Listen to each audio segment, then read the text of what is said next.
ओम आदित्याय नमः। ओम नमः शिवाय। हरे कृष्णा। आप सभी भक्तों का दिन शुभ और मंगलमय हो। आप सभी पर सूर्य भगवान की कृपा सदा बनी रहे। आज आप सुनेंगे रविवार के दिन भगवान सूर्य देव की संपूर्ण कथा, साथ ही आदित्य हृदय स्तोत्र।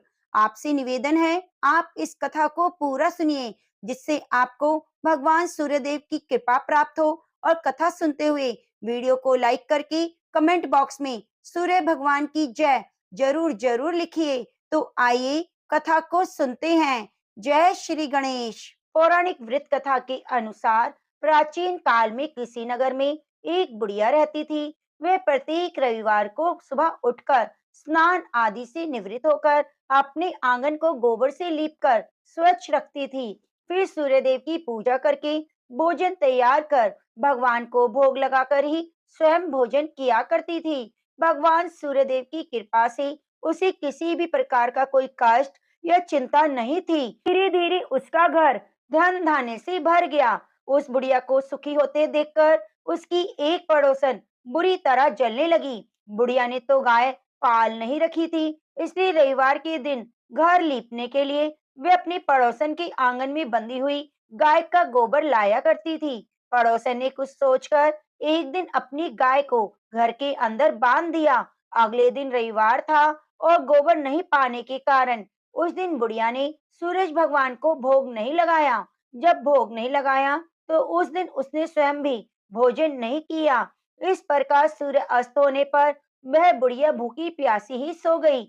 उसने इस तरह से निराहार व्रत रख लिया। रात में सूर्य भगवान ने उसे स्वप्न में दर्शन दिए और व्रत न करने, उन्हें भोग न लगाने का कारण पूछा। तब बुढ़िया ने बहुत ही विनीत स्वर में पड़ोसन के द्वारा घर के अंदर गाय बांधने और गोबर न मिल पाने की बात कही। सूर्य भगवान ने अपनी भक्त की परेशानी का कारण जानकर उसकी सब दुख दूर करते हुए कहा, हे माता जी, आज हम आपको एक ऐसी गाय देते हैं जो आपकी सभी इच्छाएं पूरी करेगी, क्योंकि आप हमेशा रविवार को पूरा घर गाय के गोबर से लीपकर फिर भोजन बनाकर मुझे भोग लगाकर ही स्वयं भोजन करती हो। इससे मैं बहुत प्रसन्न हूँ। मेरा व्रत करने और कथा सुनने से निर्धन को धन, बांझ को पुत्र की प्राप्ति होती है।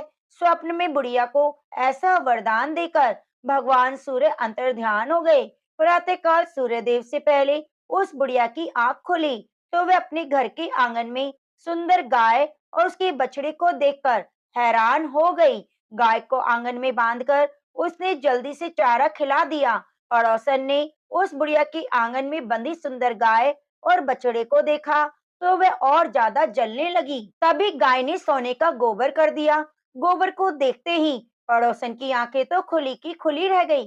पड़ोसन ने उस बुढ़िया को आसपास ना पाकर तुरंत सोने के गोबर को उठा लिया और अपने घर ले आई। अपनी गाय का साधारण गोबर वहां रख दिया। सोने के गोबर से पड़ोसन कुछ ही दिनों में धनवान हो गई। वह चुपके चुपके बुढ़िया के घर से गोबर ले आया करती थी और अपनी गाय का साधारण गोबर उसकी जगह पर रख दिया करती थी। बुढ़िया को इस बात की कोई खबर नहीं थी। गाय प्रतिदिन सूर्य उदय से पहले सोने का गोबर किया करती थी और बुढ़िया के उठने से पहले ही वे चालाक पड़ोसन उस गोबर को उठाकर ले जाती। कुछ दिनों तक तो बुढ़िया को सोने के गोबर के बारे में कुछ पता नहीं चला। बुढ़िया पहले की तरह ही व्रत करती रही, कथा सुनती रही। लेकिन सूर्य भगवान ने जब पड़ोसन की इस चालाकी को देखा, तब एक दिन उन्होंने बड़ी तेज की आंधी चलाई। आंधी का प्रकोप देखकर बुढ़िया ने गाय को घर के भीतर बांध दिया। सुबह उठकर बुढ़िया ने सोने का गोबर पड़ा देखा तो उसे बहुत आश्चर्य हुआ। उस दिन के बाद बुढ़िया अपनी गाय को घर के भीतर ही बांधने लगी। सोने के गोबर से वह बुढ़िया कुछ ही दिनों में बहुत धनवान हो गई। उस बुढ़िया के धनवान होने से वह पड़ोसन तो बुरी तरह जलकर राख हो गई। जब उसे सोने के गोबर पाने का कोई रास्ता नहीं सूझा, तब वह राजा के दरबार में पहुंची। राजा को सारी बात बताई। राजा को जब बुढ़िया के पास सोने के गोबर देने वाली गाय के बारे में पता चला, तब उसने अपने सैनिक भेजकर बुढ़िया की गाय लाने का आदेश दिया। सैनिक उस बुढ़िया के घर पहुंचे। उस समय बुढ़िया सूर्य भगवान को भोग लगाकर स्वयं भोजन ग्रहण करने वाली थी कि राजा के सैनिकों ने गाय को खोला और अपने साथ महल की ओर ले चले। बुढ़िया ने सैनिकों से गाय को न ले जाने की बहुत प्रार्थना की, बहुत रोई, चिल्लाई, लेकिन राजा के सैनिक नहीं माने। गाय के चले जाने से बुढ़िया को बहुत दुख हुआ। उस दिन दुख के कारण उसने कुछ नहीं खाया और सारी रात सूर्य भगवान से गाय को दोबारा प्राप्त करने की प्रार्थना करने लगी। दूसरी ओर राजा को गाय को देखकर बहुत खुशी हुई, लेकिन अगले दिन जैसे ही सुबह राजा उठा, सारा महल गोबर से भरा हुआ देखकर घबरा गया। उसी रात सूर्य भगवान उसकी सपने में आए और बोले, राजन, यह गाय उस बुढ़िया को लौटा देना, इसी में तुम्हारा भला है। रविवार के व्रत से प्रसन्न होकर मैंने उसे यह गाय भेंट रूप में दी है। सुबह होते ही राजा ने उस बुढ़िया को महल में बुलाकर बहुत सा धन देकर सम्मान सहित गाय को लौटा दिया और अपनी गलती के लिए क्षमा मांगी। इसके बाद राजा ने पड़ोसन को दंड दिया। इतना करने के बाद राजा के महल से गंदगी दूर हो गई। उसी दिन राजा ने घोषणा करवाई कि सभी स्त्री पुरुष रविवार का व्रत करें। रविवार का व्रत करने से सभी लोगों के घर धन धान्य से भर गए, चारों ओर खुशहाली छा गई। जिन्हें शारीरिक कष्ट था, उनके सभी शारीरिक कष्ट भी दूर हो गए। इस प्रकार सभी नगर को सूर्य देव की कृपा प्राप्त हुई। इसलिए हर रविवार के दिन जो भी भक्त सच्चे मन से सूर्य देवता की पूजा करता है, कथा को पढ़ता सुनता है, सूर्य देव की कृपा से उसकी सभी कष्ट दूर हो जाते हैं। यदि व्रत भी ना रख पाए तो सुबह सूर्य देव को अर्घ देकर सूर्य देव की पूजा करके इस कथा को जरूर ही पढ़ना और सुनना चाहिए। तो प्रेम से बोलिए सूर्य नारायण भगवान की जय। प्रिय भक्तों, अगर आपको कथा अच्छी लगी है तो चैनल को सब्सक्राइब करके बगल में बनी घंटी को दबा लीजिए। अब आइए सुनते हैं सूर्य देव की दूसरी कथा, जिसने सुनने मात्र से घर सुख समृद्धि से भर जाता है और सभी मनोकामनाओं की पूर्ति होती है। देवलोक के शिल्पकार विश्वकर्मा की एक पुत्री थी, जिसका नाम था संज्ञा। वह दिन भर तपती धूप में खेला करती थी। सूर्य की तेज किरणों का जैसे उस पर कोई असर ही नहीं होता था। संज्ञा जब बड़ी हुई तो एक दिन विश्वकर्मा और उनकी पत्नी ने संज्ञा को बड़े मुग्ध भाव से सूर्य को निहारते हुए देखा। यह देख विश्वकर्मा बोले, ऐसा लगता है हमारी बेटी सूर्य पर मोहित हो गई है। देख रही हो कितनी मुग्ध भाव से सूर्य की ओर देखी जा रही है। मुझे भी ऐसा ही लगता है स्वामी। विश्वकर्मा की पत्नी ने कहा। सूर्य के सौंदर्य के प्रति संज्ञा का आकर्षण उनकी आयु के साथ बढ़ता ही गया। एक दिन विश्वकर्मा ने संज्ञा को अपने साथ हाथी पर बिठाकर सैर के लिए निकले। अपनी पुत्री को सूर्य की ओर निहारते देख उन्होंने पूछा, बेटी, अब तो तुम छोटी नहीं, सोचता हूँ जल्दी ही तुम्हारा विवाह कर दूं। बताओ किस देव को तुम चाहती हो? पिताजी, आकाश में सूर्य से बढ़कर कोई तेजस्वी नहीं, संज्ञा ने उत्तर दिया। ठीक है, हम सूर्य के साथ तुम्हारा विवाह करा देते हैं, विश्वकर्मा बोले और अपनी पुत्री को लेकर सूर्य के पास पहुंचे। उन्होंने अपनी पुत्री की इच्छा सूर्य देव को बताई तो उन्होंने उनका प्रस्ताव सहर्ष स्वीकार कर लिया और बोले, आपकी पुत्री मेरे साथ विवाह करना चाहती है। यह मेरे लिए सौभाग्य की बात है और इनसे पूछ लीजिए क्या ये मेरे ताप को सहन कर पाएगी। विश्वकर्मा संज्ञा को एक और ले गए और कहा, सूर्यदेव का उत्तर तुमने सुन लिया बेटी, अब बताओ सहन कर लोगी हर ऋतु में उनका ताप? हाँ पिताजी, संज्ञा ने बड़े विश्वास के साथ कहा। कुछ ही दिन बाद संज्ञा का विवाह सूर्यदेव से हो गया। संज्ञा सूर्यदेव के साथ उनके लोक चली गई। पति के साथ संज्ञा के दिन सुख पूर्वक बीतने लगे। फिर उनके यहाँ एक पुत्र पैदा हुआ, जिसका नाम रखा गया मनु। अनेक ऋषि मुनि बालक को आशीर्वाद देने आए। यह बालक ज्ञानियों में भी ज्ञानी होगा। ऋषियों ने भविष्यवाणी की, आशीर्वाद सच निकला। जब वह कुछ बड़ा हुआ तो ऋषि मुनियों से शिक्षा ग्रहण करने लगा। सूर्यदेव और संज्ञा को अपने बेटे पर गर्व था। बहुत ही प्रेम से अपने बेटे का लालन पालन करते थे। अचानक एक बार ग्रीष्म ऋतु में सूर्य की किरणें बहुत ही प्रखर हो गई। उनका तेज अपनी चरम सीमा पर जा पहुंचा। संज्ञा की चमड़ी झुलसने लगी। सूर्यदेव ने उन्हें अपने पास बुलाया तो वे अपनी आंखों पर हाथ रखकर उनके पास पहुंची। सूर्यदेव बोले, संज्ञा, मेरी ओर देखो, तुमने अपनी आंखें क्यों ढक ली है? नेत्र खोलो, मेरी ओर देखो, मैं तुम्हारा पति हूँ। स्वामी, आपके ताप से तो मेरी आंखें खुल नहीं पा रही। संज्ञा ने कहा, इसका अर्थ तो यह हुआ कि तुम मुझे अपने से दूर कर रही हो। विवाह के पूर्व मैंने तुमसे पूछा था कि क्या मेरा ताप सहन कर पाओगी। तुम्हारी सम्मति पाकर ही मैंने तुम्हारे साथ विवाह करना स्वीकार किया, लेकिन अब तुम अपने वचन से मुकर रही हो। सूर्यदेव ने क्रोधित होते हुए कहा, स्वामी, इसमें मेरा दोष नहीं। संज्ञा बोली, आपका ताप इतना प्रखर है। सूर्यदेव और भी कुपित हो उठे और बोले, सुनो संज्ञा, प्राणवान वस्तुओं को जीवित रखने वाला मैं ही हूँ, परंतु तुमने मेरी ओर से आंखें बंद कर ली हैं, अतः तुम्हारे गर्भ से जो बालक उत्पन्न होगा वह यम होगा। यम अर्थात मृत्यु का देवता। संज्ञा वहां से भाग जाना चाहती थी, लेकिन बच्चों का मोह उन्हें विवश किए हुए था। संज्ञा की एक सखी थी, उसका नाम था छाया, जो हूबहू संज्ञा की ही प्रतिलिपि थी। संज्ञा ने इस विषय में छाया से मदद लेने का निश्चय किया। संज्ञा ने छाया को बुलाया और अपनी समस्या बताई। संज्ञा की बातें सुनकर छाया बोली, मुझे क्या करना होगा? संज्ञा ने कहा, तुम संज्ञा बनकर मेरे पति के पास जाओ, उनकी पत्नी और मेरे बच्चों की माँ बनकर रहो। छाया ने कहा, उन्होंने मुझसे पूछताछ की तो मैं क्या कहूंगी? संज्ञा ने कहा, कह देना मैं संज्ञा हूँ, परंतु भेद मत खोलना। छाया ने कहा, यह सब मैं करूंगी, लेकिन मेरी एक शर्त है। हे देव कभी भी मुझ पर बिगड़े, यह शाप देने लगे तो मैं सारा भेद खोल दूंगी। संज्ञा ने कहा, ठीक है छाया, अब जाओ, मेरे बच्चों को संभालो।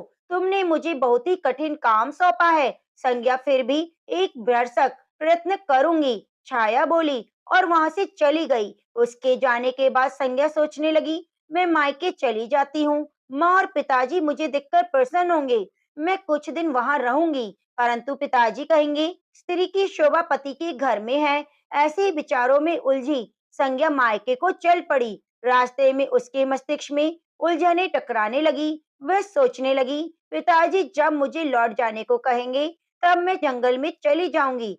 कुछ समय बाद संज्ञा अपने मायके पहुंची।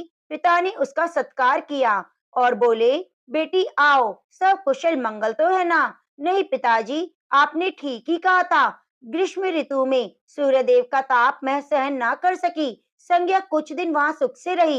एक दिन पिता ने उससे कहा, संज्ञा, तुम्हारे आने से मुझे बहुत खुशी हुई, परंतु विवाह हो जाने के बाद स्त्री को मायके में अधिक समय तक नहीं रहना चाहिए। अब तुम अपने पति के घर जाओ, फिर कभी हमसे मिलने आना।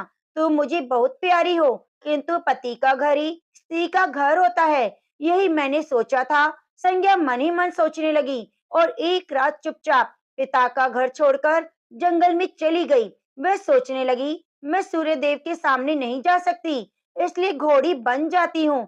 उस रूप में मुझे कोई पहचान नहीं पाएगा। घोड़ी का रूप धारण कर संज्ञा तपस्या करने लगी। सूर्य के ताप की शक्ति को कम करने के लिए उधर छाया ने सूर्य के यहाँ जाकर संज्ञा का स्थान ले लिया।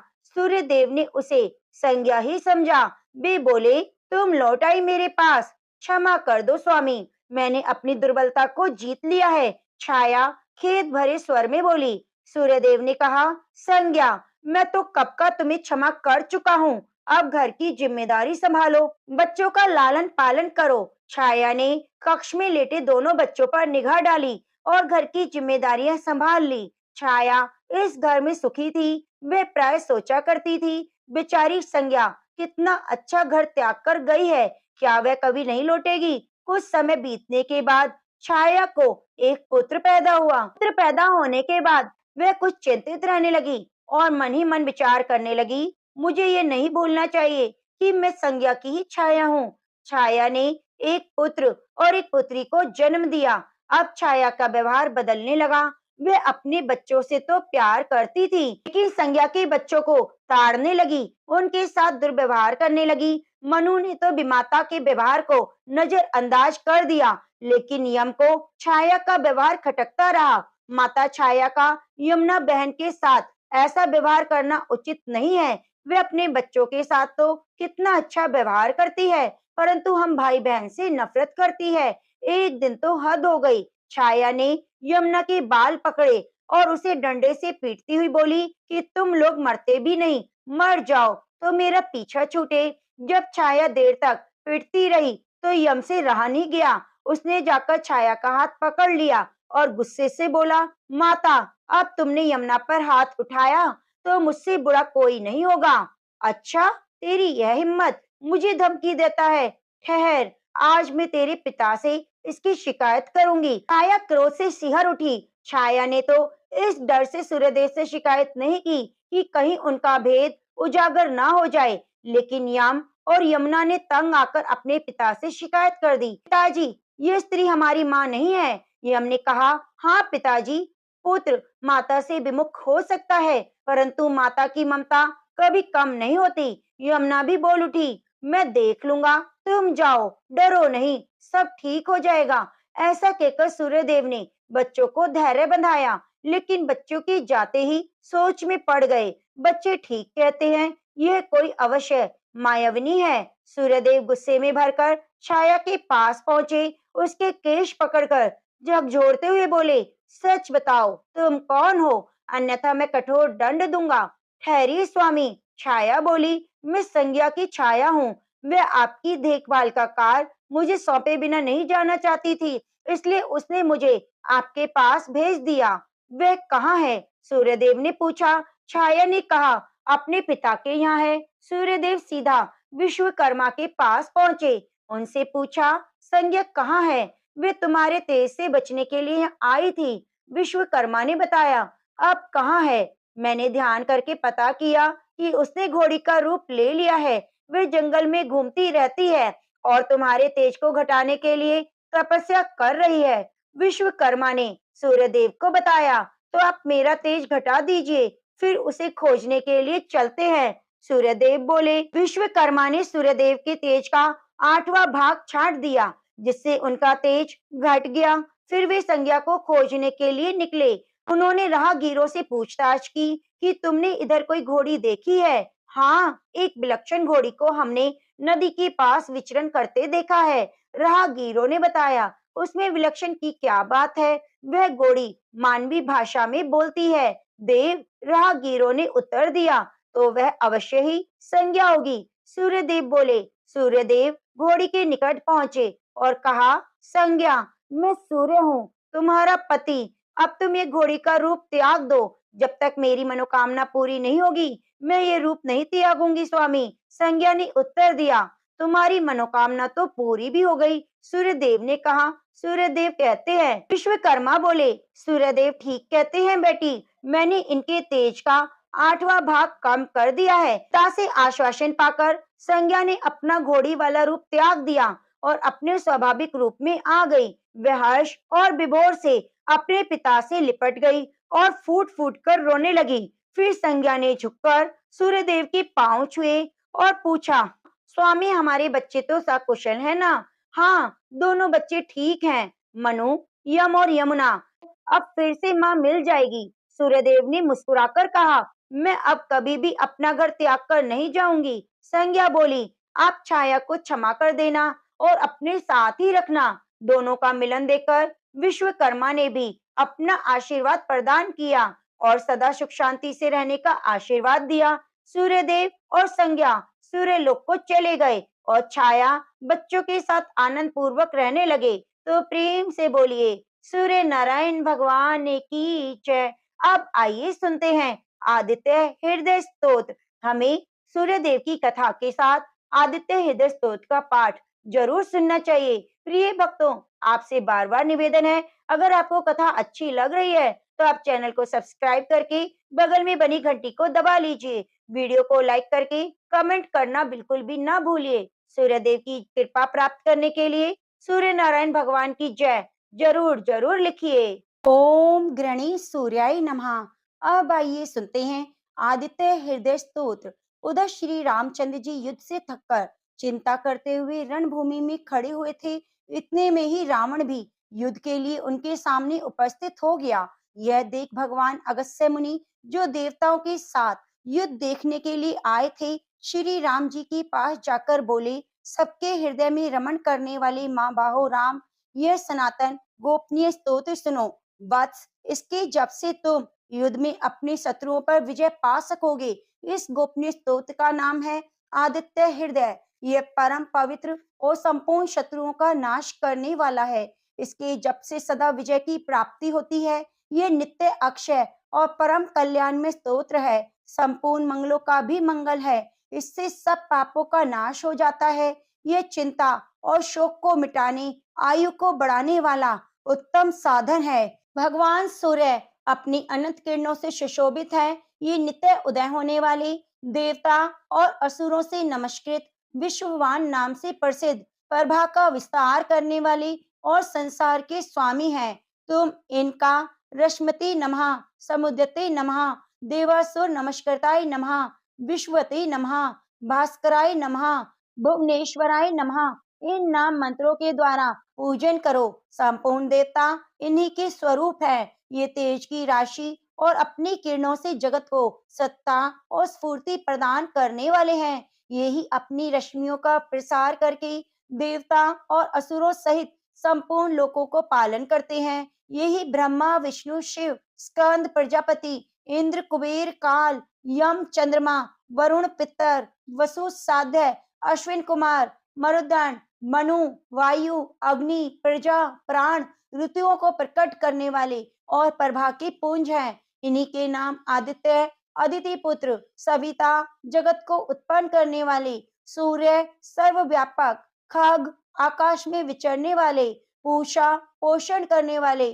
गव्यमान, प्रकाशमान, सुवर्ण सदृश, भानु, प्रकाशक, हिरण्य रेता, ब्रह्मांड की उत्पत्ति के बीज, दिवाकर, रात्रि का अंधकार दूर करके दिन का प्रकाश फैलाने वाले, हरिदश्व, दिशाओं में व्यापक और हरे रंग के घोड़े वाले, सहस्त्रार हजारों किरणों से सुशोभित, सप्त सप्ती, 7 घोड़ों वाले, मरीचिमान, किरणों से सुशोभित, तिमिरो मंथन, अंधकार का नाश करने वाले, शंभु, कल्याण की उद्गम स्थान, त्वष्टा, भक्तों का दुख दूर करने वाले, जगत का संहार करने वाले, मार्तंडक, ब्रह्मांड को जीवन प्रदान करने वाले, अंशुमान, किरण धारण करने वाले, हिरण्यगर्भ, ब्रह्मा, शिशिर, स्वभाव से ही सुख देने वाले, तपन, गर्मी पैदा करने वाले, अहस्कर, दिनकर, रवि, सबकी स्तुति के पात्र, अग्निगर्भ, अग्नि को गर्भ में धारण करने वाले, अदिति पुत्र, शंख, आनंद स्वरूप एवं व्यापक, शिशिर नाशन, शीत का नाश करने वाले, व्योमनाथ, आकाश के स्वामी, तमोभेदी, अंधकार को नष्ट करने वाले, ऋग, यजु, सामवेद की पारगामी, घन वृष्टि, घनी वृष्टि के कारण, अपा, मित्र, जल को उत्पन्न करने वाले, विंध्य विधि पलगम, आकाश में तीव्र वेग से चलने वाले, आतपी, घाम उत्पन्न करने वाले, मंडली, किरण समूह को धारण करने वाले, मृत्यु, पिंगल, भूरे रंग वाले, सर्वतापन, सबको ताप देने वाले, कवि, त्रिकालदर्शी, विश्व सर्वस्वरूपी, महातेजस्वी, रक्त लाल रंग वाले, सर्वोद्भव, सबकी उत्पत्ति के कारण, नक्षत्र, ग्रह, तारों के स्वामी, विश्व भावन, जगत की रक्षा करने वाले, तेजस्वियों में भी अति तेजस्वी, द्वादश आत्मा, 12 स्वरूपों में अभिव्यक्त, इन सभी नामों से प्रसिद्ध सूर्यदेव आपको नमस्कार है। पूर्व गिरी उद्याचल और पश्चिम गिरी अस्ताचल के रूप में आपको नमस्कार है। ज्योतिर्गणों, ग्रह और तारों के स्वामी, दिन के अधिपति, आपको प्रणाम है। आप जय स्वरूप, विजय और कल्याण के दाता हैं। आपके रथ में हरे रंग के घोड़े जुते रहते हैं। आपको बारंबार नमस्कार है। सहस्त्र किरणों से सुशोभित भगवान सूर्य, आपको बारंबार प्रणाम है। आप अदिति के पुत्र होने के कारण आदित्य नाम से प्रसिद्ध हैं। आपको नमस्कार है। उग्र, अभक्तों के लिए भयंकर, वीर, शक्ति संपन्न, सारंग, शीघ्रगामी सूर्य देव को नमस्कार है।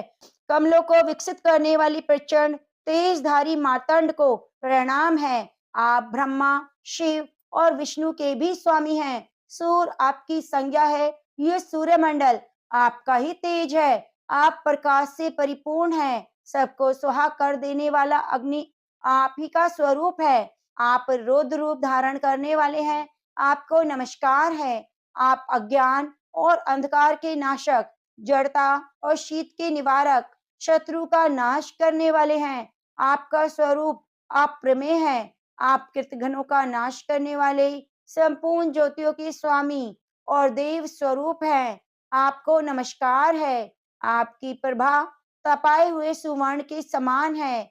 आप हरि अज्ञान का हरण करने वाले, विश्वकर्मा, संसार की सृष्टि करने वाले, तम के नाशक, प्रकाश स्वरूप और जगत के साक्षी हैं। आपको नमस्कार है। रघुनंदन, ये भगवान सूर्य ही संपूर्ण भूतों का संहार, सृष्टि और पालन करते हैं। ये ही अपनी किरणों से गर्मी पहुंचाते हैं, वर्षा करते हैं। ये सब भूतों में अंतर्यामी रूप से स्थिर होकर उनके सो जाने पर भी जागते रहते हैं। यही अग्निहोत्र और अग्निहोत्री पुरुषों को मिलने वाले फल हैं। यज्ञ में भाग ग्रहण करने वाले देवता यज्ञों में भी फल के यही हैं। संपूर्ण लोकों में जितनी क्रियाएं होती हैं, उन सबका फल देने में यही पूर्ण समर्थ है।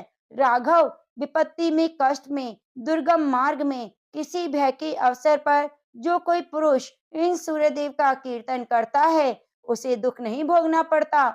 इसलिए तुम एकाग्रचित्त होकर इस देवादिदेव जगदीश्वर की पूजा करो। आदित्य हृदय स्तोत्र का 3 बार जप करने से कोई भी युद्ध में विजय प्राप्त कर सकता है। माँ बाहो, तुम इसी क्षण रावण का वध कर सकोगे।